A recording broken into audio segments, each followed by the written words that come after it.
Welcome to this episode of The Unnoticed Entrepreneur. With me here, Jim James. We're going to Toronto today to meet Izzy Rosenzweig, who's built a business that I wish I had known about many years ago because it's in supply chain management and he's taking the pain out of shipping. Izzy, welcome to the show. Very excited to be here, Jim. Well, me too, because, many years ago, I used to import cars to China and we used to put them in a big container, and I used to go to Tianjin and pull these things out, or drive these things out onto the docks, and then go through customs and so on. And it was kind of the worst part of the business. Lots of capital tied up, lots of time, lots of bureaucracy. Now, Portless is a business that you've been building, and now you're shipping millions of parcels every year for companies, direct to consumer from China. So we're going to talk about how you're really transforming the experience for both the company owner, but also for the consumer. Izzy, tell us about Portless, because it just sounds like a miracle cure for supply chain management for entrepreneurs. Yeah, absolutely. So first, I started doing this as a brand myself. We shipped millions and millions of products as a brand in this model. And fundamentally, what the idea is, instead of a brand, let's say making 5,000 t-shirts, putting on a container, waiting anywhere from 30 to 60, sometimes 90 days to get to a port, then unload it. You bring in bulk, you got to pay import taxes, and then you're doing pick and pack to ship it to your customer in, let's say, 5 to 7 days. You could skip all of that, skip the boat, skip the container cost. If your values of goods is under $8, there's no import duties. And we could ship on your behalf. We're basically a 3PL in China. We could pick, pack, send it to your customer in under 6 days. So instead of you waiting all that time, money tied up in inventory on the boat, we could ship it to your customer within 6 days in the United States with a fully local experience. Customer gets a USPS tracking number within 1 day of the order, and it gets delivered by a USPS driver. There's no Mandarin anywhere. It's fully American experience. It looks like it's coming from LA or New York, Chicago. And as a brand, no containers. You don't have inventory stock. You could always reload. We're next to your factories. And there's also, if the value of goods is under $80 to the United States, it's duty free.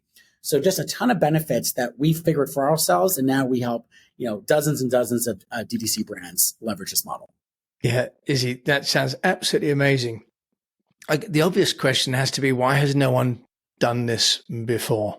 Yeah, it's a great question. So 2 parts to it. This model's been around for about 10 years, but it's only gotten really good the last 2.5 years. The first 7 to 7.5 years, it wasn't a great experience. It was long delivery times. There was Mandarin in your tracking number. Customers always get aggravated. Things weren't being updated. So what happened, we shipped millions of packages in that model. It wasn't good. The last 2.5 years, it's gotten really good, where not only is delivery times to the United States under 6 days, but also the experience is 100% local. So you have brands doing this for themselves. There's companies like Shein, companies like Temu, which people don't like the quality of their stuff. And I agree, a lot of the quality isn't good, but the magic is in the supply chain. You as a brand, you own the quality, you own what your packaging looks like, but the magic is in how's your cash flow, how long is your lead times, could you save money across the board? And that's what we help brands do. That's a fantastic, Izzy. And for anyone interested in looking at how this works, I think you've got a website as well that you're going to be showing people. I've just done a quick share, but Izzy is going to drive. And for those of you that are going to see this on YouTube, you can see an illustration. So Portless, tell us though, how does the relationship between the let's say it's an e-commerce provider, someone like my wife who's got a shop on Etsy, for example, or it could be a bigger drop shipper or someone based in the US or the UK or anywhere across Europe. How are they preparing their client? Because, normally you'd get the goods and you could see them and you can do quality control, but also you'd have some brand experience item, maybe a gift card or a special, label.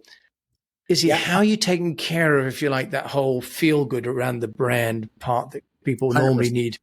And we take that part super seriously because we were a brand for 10 years. We understand it's all in the presentation. It's all the experience. So the first thing we tell people is, even though, yes, our headquarters and a fulfillment center is based in China, you have a full American experience or an English experience. You're on Slack with our teams. Our teams speak English in China. Your account manager. It's like we're next door to your brand. And, in this virtual world, everyone's on Zoom. We're talking all the time. We're on Slack. And I'll give you an example. We had a customer that we onboarded. We used to just do their international business. And we said, by the way, your packaging has a logo on it. Why don't we go a little further? Why don't we make your brand look beautiful? So I actually give credit to their designers. We gave them some recommendations, but their designer came to us with a beautiful packaging design, lots of colors. If you would have made that design in the States, it would have been like very expensive, probably close to like 80 cents per envelope. We were able to manufacture for about 15 cents per envelope, eco-recyclable envelope, gorgeous, eco-friendly envelope. And what happened was we did the production for them. We managed it. We brought it in. All their products start going in that packaging. Their customers started to post the packaging more than the product. Like, hey, I finally got my product because the packaging was so beautiful. We have other customers that are in corporate gifting. Everything gets wrapped with red paper. So we understand brand presentation because we were a brand for 10 years and we take that part seriously. We work with the customer. We brainstorm, like, how can we make your presentation better? What can we do? So that's what we lean into that. And to cover just what we were mentioning before. So that's how we take care of the brand presentation. But if you look at the screen, and for anyone that's listening, I'll talk it through. But if you look at this supply chain historical model, in which I've lived this model too, your money is stuck in containers. You have 6 months of inventory. Very often it could be 90-day delivery if the ports are full. Versus in our model that we proved with ourselves for 10 years, 2 days post-production, you're turning that inventory to cash. So not only is your customer getting a great experience, but the brand side has inventory lead times. Instead of months to cash, it's days to cash. Instead of 4 months of inventory, you could reduce that probably to 4 weeks of inventory. We could constantly inbound for you. Instead of for people that wanted to go and sell in many markets, either it's very expensive shipping to ship from US to Australia or UK. In this model, it's very affordable. We can ship to UK for like $4.40, Australia about $6-7. So all of a sudden you have an all local experience: Australia Post, Royal Mail, DHL for Germany, Canada Post, USPS. So we give the ability to go international. Very simple. You don't need to deal with the headaches of a 3PL. You have an American experience. You're moving your inventory to us within days post-production. If you're sending to the States, you have import tax savings. If your value of goods is under $8, which is almost pretty much everyone we service. So customer gets the same experience, better. We invest in packaging with you, while you as a brand just get savings literally in every direction you look, right? From cash flow, savings, great shipping rates, great pick and pack rates, international access. It really is, to us, we see e-commerce going this in the next 10 years, if you like it or not. Izzy, that's fantastic. Just for those of us that are not in the supply chain management business, what does 3PL stand for? Third-party logistics. So where you could run your brand. We say you do what you do best, which is branding, thinking of new types of products ideas, doing the marketing. With leveraging us and even QC, there's great companies like Factor Quality. You could really run your whole business out of China without the headache, without the fear of doing tons of money in inventory. So yeah, it's game changer. Well, fantastic. And presumably what happens is if you've got a supplier that you've found in China, maybe you found it on Taobao, for example, or in Alibaba, or you've used, one of them like Made in China, the website, for example, you get the inventory shipped to your warehouses. Is that right, Izzy? And then exactly.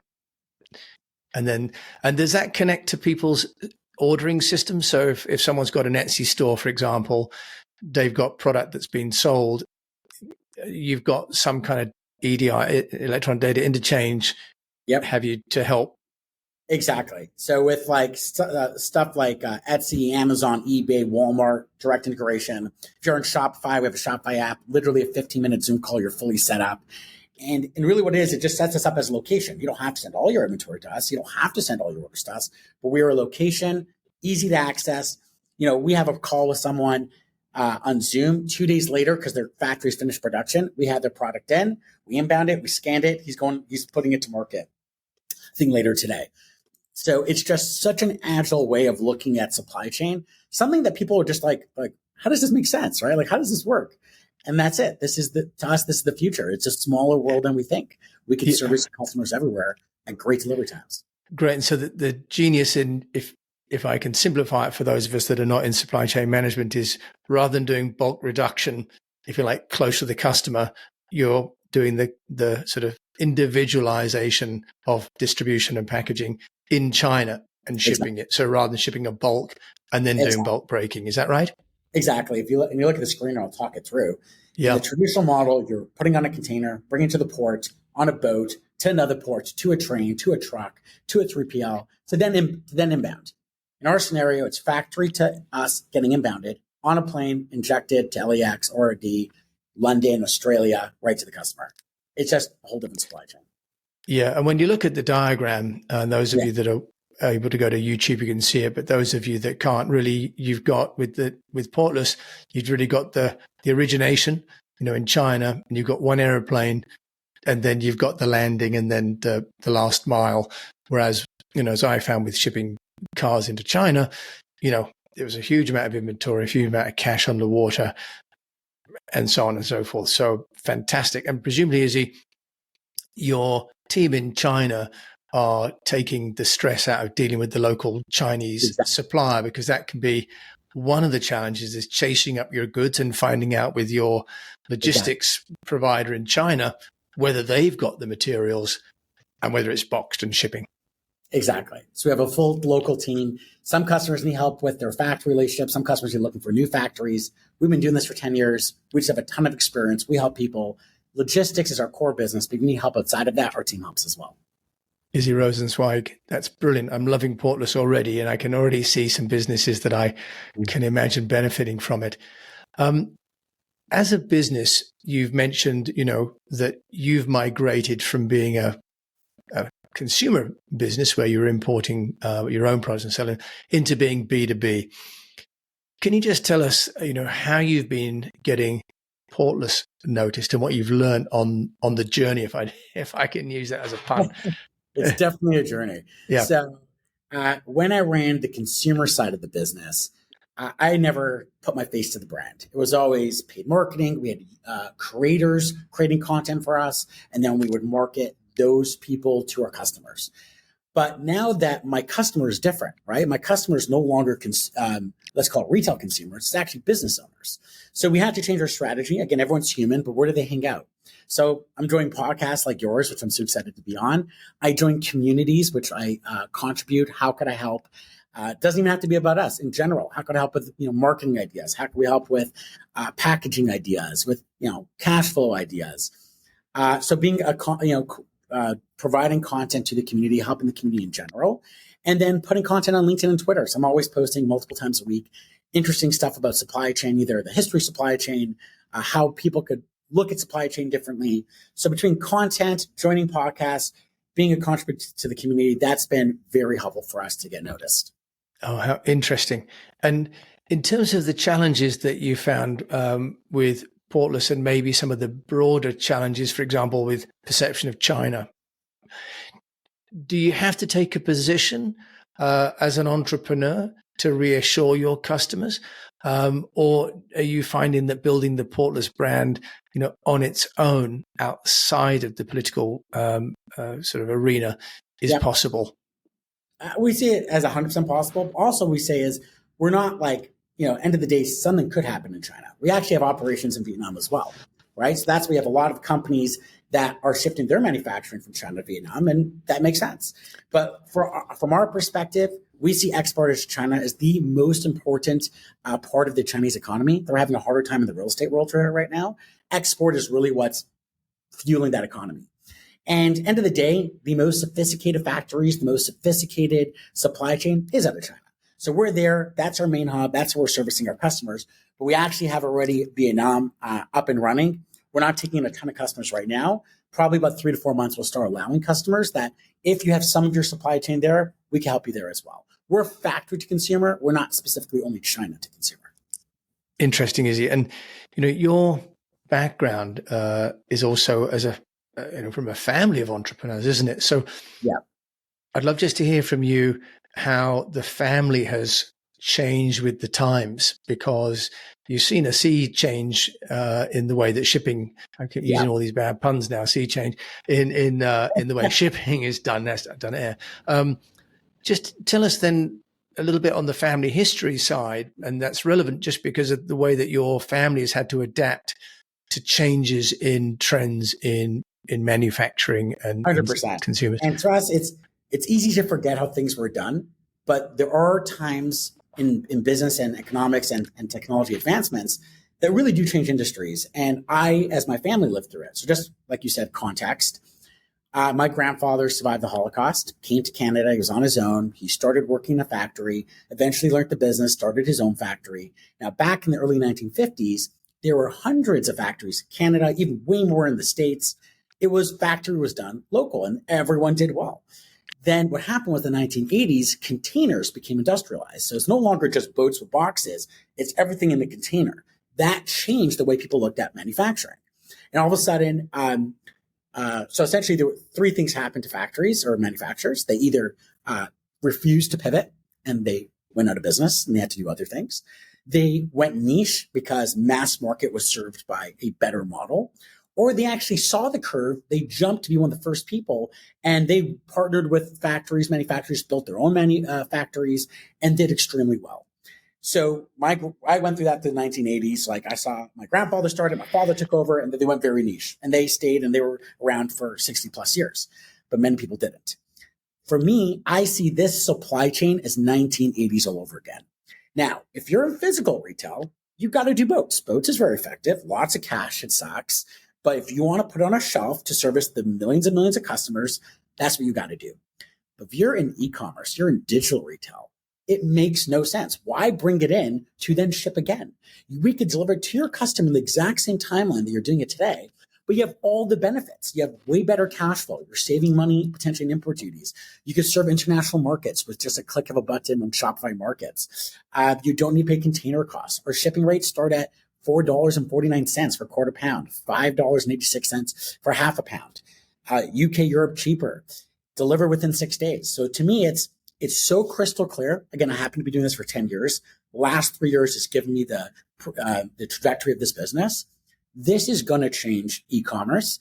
Now, it doesn't mean you can't have some product locally to fulfill wholesale. You're doing FBA.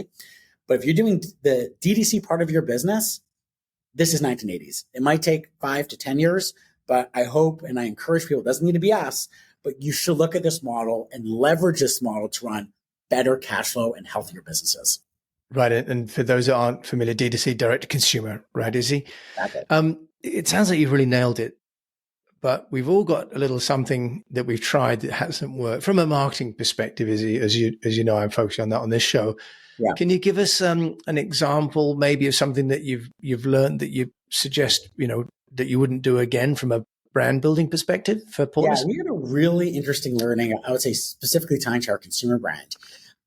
We were always told, Google, Google, Google. This is where you've got to live. Become an expert in Google. And we did. We spent money on Google. Every month over month, just pour more money into it. And then what we realized after a couple months was it really depends on your business, right? Because the people who give us this advice, their products or their services was intent-based products, intent-based services. So someone says, I need a new aluminum foil pan. Yes, very smart to market there. I need garbage bags. Very smart to market there. Our products were discovery products. They were unique products, interesting products. So no one searches unique because they've never seen it before. We had way more success on Facebook, Meta, Instagram, TikTok, Pinterest, because those were discovery platforms. So for us, we poured a lot of money into Google. It didn't have good ROI. And the lesson learned was every business is unique. Every business is different. Sure, take in advice, but then filter it and say, okay, does this make sense for you? And for us, just matching, discovery shopping versus intent-based shopping was a big realization of where we should focus our efforts. Yeah, I love that distinction. That's really, really helpful. Thank you. Izzy, in terms of, you've built Portless now, you've got millions of goods being shipped every year and going all over the world. So you plan to be very successful. Is there something that you would say as a number one learning that you would share with my fellow unnoticed entrepreneurs? You've kindly shared that, Google wasn't the right place to be, but yeah. What about an overarching strategy that you found has worked for you as an entrepreneur and for Portless in the recent years? Great question. So it ties in actually to the Google story, which is not being afraid to fail. and you got to be trying everything. So you got to throw your darts. I don't regret pursuing Google. Learn quick and adapt, and always learn from mistakes. Mistakes is part of that journey. But you got to throw the darts, because if you don't throw the darts, you don't know what's your main channel. We could have easily, not for the B2B business, not pursue podcasts. We didn't think that would be successful for us to get noticed, but it actually has been really successful for us. So if you don't throw the darts, be okay to fail, be okay not to be successful. Not everyone needs to be grand slam, but when something works and you double down on it, that is usually very successful for your business. And I agree, like, focus what works for you, but don't be afraid to fail and try other strategies.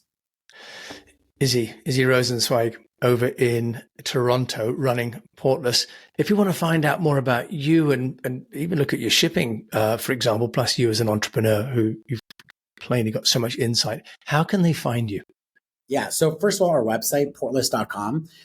We explain the business. There's a contact form. There's case studies. We encourage people to check out our website, learn about us.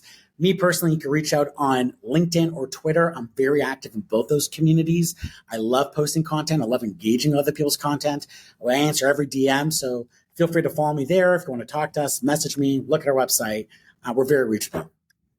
Izzy, thank you for accepting my invitation to come on the show and shedding a light on a whole new category of business operation and supply chain management. It's not something we've touched on before, but I can see how it just transforms a business and a brand experience for a client. So that's why I wanted to get you on the show. Thank you so much for joining me today. Thank you for having me, Jim. Thank you for helping me get noticed. So I definitely love your name of your podcast, and thank you for having me. I really appreciate it. Well, Izzy, you're the kind of entrepreneur that is unnoticed but deserves to get noticed, because you're doing amazing work that's transforming industries and not necessarily getting the recognition you deserve. That's why I'm really doing this. So thank you. I appreciate it. So we've been listening to Izzy Rosenzweig, and I'm really praying I said his name correctly. Did I do okay? Okay. Perfect then. Wonderful. As we know, British, we're not famous for our pronunciation of anything really. If you've enjoyed this, then do please share it with a fellow unnoticed entrepreneur. And if you've got anyone doing shipping of goods from overseas, and I'm going to be telling my wife about this straight after this recording, then do let them know about this show and about Portless. And in the meantime, if you can review this show, that would really help us to get noticed. And until we meet again, I just encourage you to keep on communicating. Thank you for listening. Thank you.